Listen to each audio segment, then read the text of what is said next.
Permisi, assalamualaikum. Waalaikumsalam, boleh silakan masuk. Halo, boleh silakan duduk. Halo, selamat datang Aulia. Terima kasih sudah datang hari ini. Aku tahu pasti ini bukan langkah yang mudah untuk kamu. Apa kamu sudah cukup merasa nyaman untuk memulai sesi konseling kita kali ini? Iya, aku agak gugup, tapi aku rasa ini memang saatnya aku cerita. Terima kasih udah mau dengerin aku. Tentu aku di sini untuk mendengarkan cerita kamu. Di sini tidak ada tekanan ya. Kita bisa pelan-pelan saja. Sebelum kita mulai, aku mau jelasin sedikit tentang sesi konseling ya. Oke, silahkan. Sesi kita ini sifatnya rahasia. Semua yang kamu ceritakan di sini tidak akan dibagikan kepada siapapun tanpa seizin kamu, kecuali dalam kondisi yang membahayakan diri kamu ataupun orang lain. Kamu boleh menangis, diam, ataupun berhenti sejenak kapanpun itu.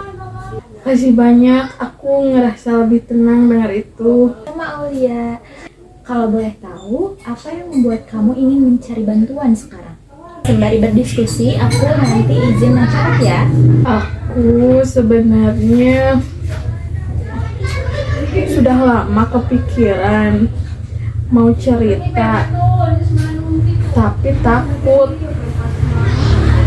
Tapi belakangan ini rasanya udah gak kuat.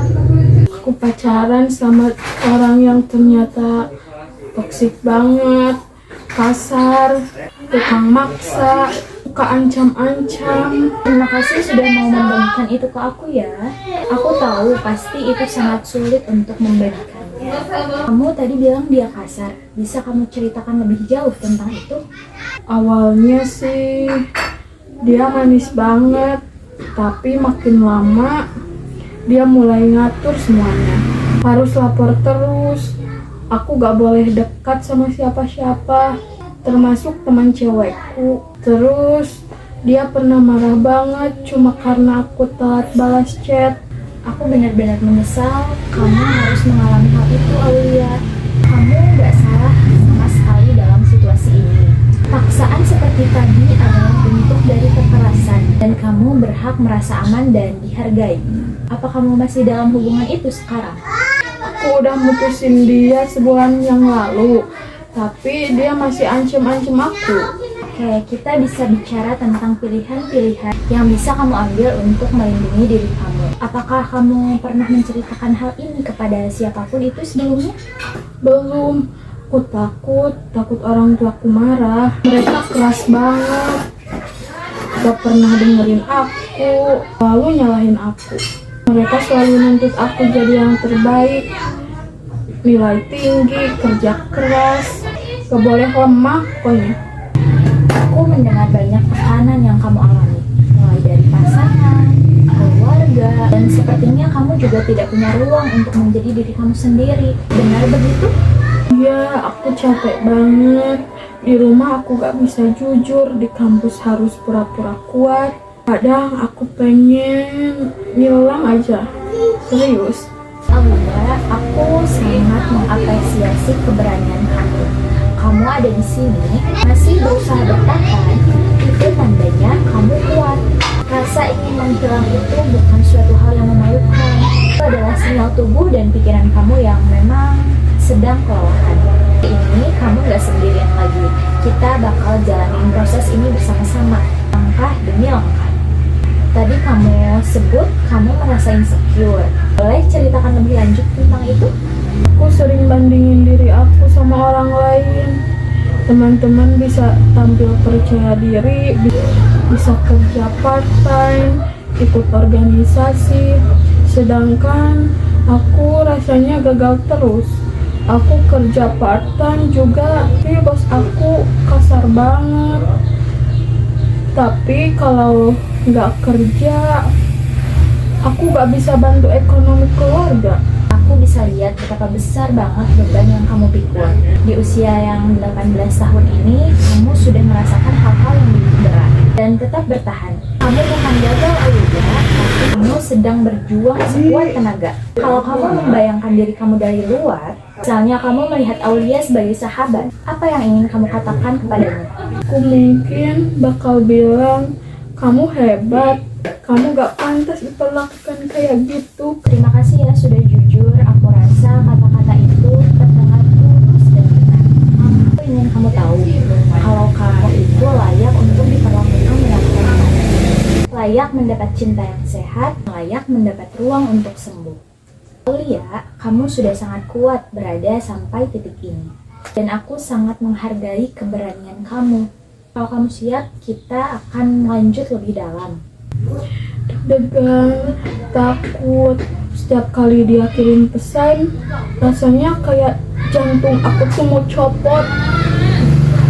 Aku gak tahu harus gimana. Kadang dia minta uang, kadang minta aku datang ke tempat dia, tapi aku selalu cari alasan biar gak datang. Itu adalah situasi yang sangat tidak aman dan pastinya penuh dengan tekanan. Kamu tidak salah karena takut. Ancaman itu nyata dan sangat menekan secara psikologis. Apa kamu pernah mencatat atau menyimpan bukti pesan itu? Iya, aku simpan semua. Tapi aku gak tahu bisa lapor ke siapa. Aku takut aku yang disalahin. Memiliki bukti itu langkah yang sangat bijak, Aulia. Dalam kasus seperti ini, kamu berhak melapor dan berhak mendapat perlindungan hukum. Kita bisa membicarakan opsi itu nanti. Tapi yang penting saat ini itu, kamu tidak sendiri dan pastinya ada jalan keluar. Saat semua ini terjadi, bagaimana kamu menilai diri kamu waktu itu? Aku jijik sama diri sendiri. Kenapa aku sebodoh itu? Kenapa aku percaya dia? Kenapa aku nurut? Aku kadang merasa pantas dapat semua ini. Aulia, tidak ada satu orang pun yang pantas diperlakukan seperti itu. Kekerasan bukan salah korban. Kamu tidak bodoh. Kamu percaya pada seseorang yang memanipulasi kamu. Itu bukan kelemahan. Itu tanda bahwa kamu memang memiliki niat yang baik. Apa kamu mau mengulangi hal itu lagi sebagai pengingat diri kamu? Iya, tolong. Kamu tidak pantas disakiti. Kamu juga tidak pantas untuk diperas.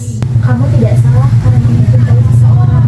Yang salah adalah orang yang justru menyalahgunakan cinta itu. Kamu layak dicintai dengan cara yang sehat, Aulia. Ingat itu ya. Aku penasaran, sejak semua ini terjadi, bagaimana hubungan kamu dengan teman-teman kamu ataupun lingkungan kamu? Aku menjauh dari teman-teman. Mereka bilang aku berubah, tapi aku gak bisa cerita.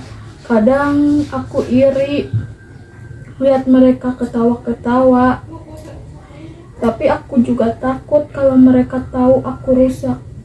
Kamu menyebut diri kamu rusak. Bolehkah aku mengajakmu melihat satu hal? Kalau luka itu ada di tangan kamu, katakanlah luka itu sobek. Apa kamu akan bilang bahwa tanganmu itu rusak dan tidak layak untuk dipakai lagi? Enggak, aku akan rawat. Mungkin perih, tapi pelan-pelan pasti sembuh. Betul sekali, luka di hati ataupun jiwa itu sama dengan luka di badan. Luka emosional itu nyata, tapi bisa dirawat. Kamu mungkin terluka dan saat ini kamu sedang berada dalam proses pemulihan. Punya langkah ingin sembuh adalah suatu hal yang luar biasa loh. Aku pengen percaya orang lagi, tapi susah banget Kak. Aku takut dihianatin lagi. Wajar sekali kamu merasa seperti itu, Aulia. Itu bentuk mekanisme perlindungan diri. Kita bisa bekerja sama pelan-pelan ya. Membangun kembali kepercayaanmu pada orang lain, dan yang paling penting pada diri kamu sendiri. Boleh aku tanya, saat kamu merasa hal paling rendah, hal apa yang biasanya kamu lakukan? Nangis sendirian di kamar. Kadang aku nulis not di HP. Kadang aku tidur terus biar gak ngerasa apa-apa. Itu adalah cara kamu bertahan. Mungkin tidak ideal, tapi itu upaya kamu untuk mengelola emosi. Dan itu valid. Bagaimana kalau hari ini kita mulai cari cara lain yang bisa membantu kamu menenangkan diri kamu sendiri saat rasa takut dan sedih itu muncul? Boleh banget. Aku pengen belajar, Kak. Tapi kadang aku bingung mulai dari mana. Kita bisa mulai dari hal yang sederhana, misalnya teknik pernapasan. Mau coba bareng aku sekarang? Iya, aku mau coba. Oke, duduk yang nyaman dan pejamkan mata kamu kalau kamu mau. Hitung sampai 4, tahan sebentar, lalu hembuskan secara perlahan lewat mulut. Oke, gimana rasanya setelah coba tadi? Sedikit lebih lega, kayak ada ruang di dadaku yang sempit banget. Sekarang agak lapang. Itu bagus sekali, Aulia. Kamu bisa melakukan cara itu ketika kamu merasakan overwhelmed. Kita juga bisa explore dengan cara lain yang cocok untuk kamu. Ingat, tujuan kita bukan untuk melupakan semua luka ini, tapi pelan-pelan belajar untuk sembuh dan menerima luka itu. Baik, Kak. Tadi kamu juga cerita bahwa kamu tertekan secara akademik. Boleh kamu ceritakan? Iya, aku ngerasa gak fokus. Aku sering bolos kuliah.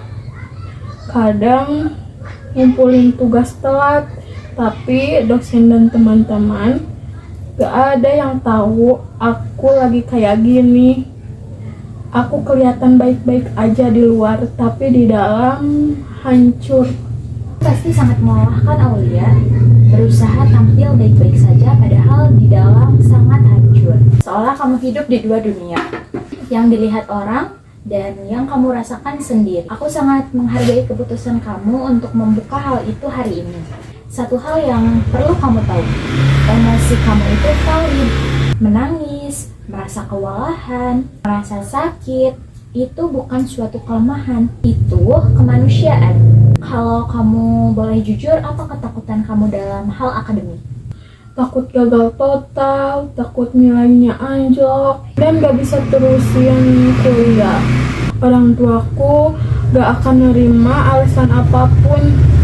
Mereka kerja keras biayain aku, jadi mereka berharap aku harus sempurna. Aku bisa dengar nada harapan besar orang tua kamu di pundak kamu. Apa kamu sering merasa harus menyenangkan mereka? Iya, dari kecil aku dituntut harus jadi anak yang bisa dibanggakan. Kakakku dulu pernah gagal masuk kuliah negeri. Dan sejak itu, semua harapan mereka pindah ke aku. Tiap hari aku dengar mereka bilang, "Jangan kayak kakakmu, kamu jangan sampai nyusahin kami." Kalimat itu pasti sangat membekas ya. Boleh aku tanya, saat kamu mencoba untuk memenuhi ekspektasi mereka, apa yang kamu rasakan terhadap diri kamu sendiri? Aku merasa aku hidup bukan buat diri sendiri.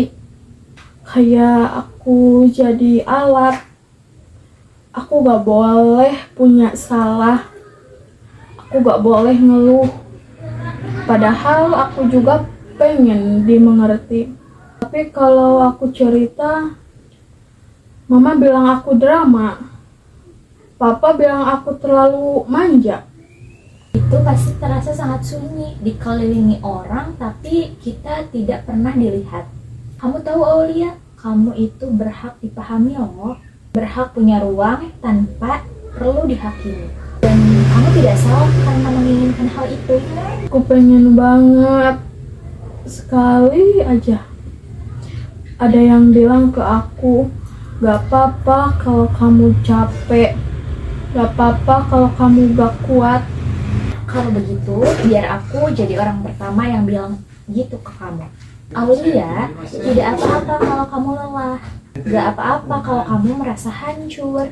Kamu tidak harus sempurna untuk tetap bahagia. Kamu beristirahat, kamu boleh goyah. Dan tetap, kamu layak untuk dicintai.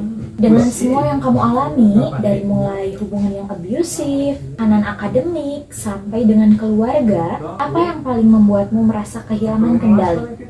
Aku gak tahu siapa diriku sekarang. Aku ngerasa hidupku diatur sama orang lain.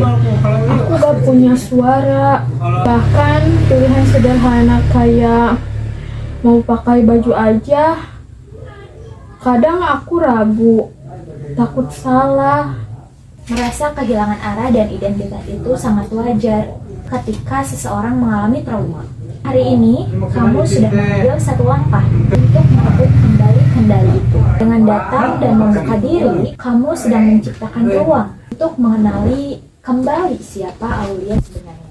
Tapi aku juga takut kalau cari jati diri malah makin disalahpahami atau ditinggal.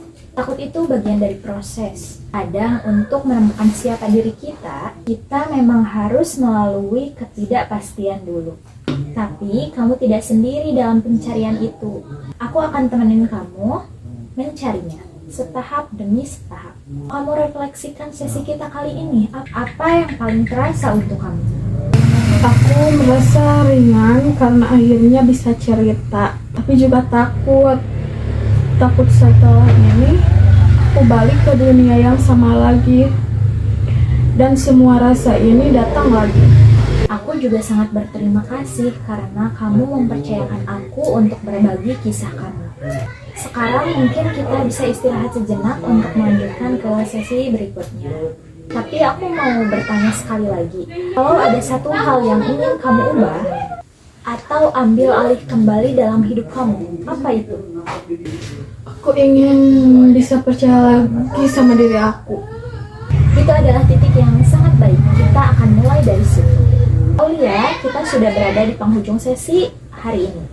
Terima kasih banyak sudah berbagi secara terbuka dan tulus pada aku.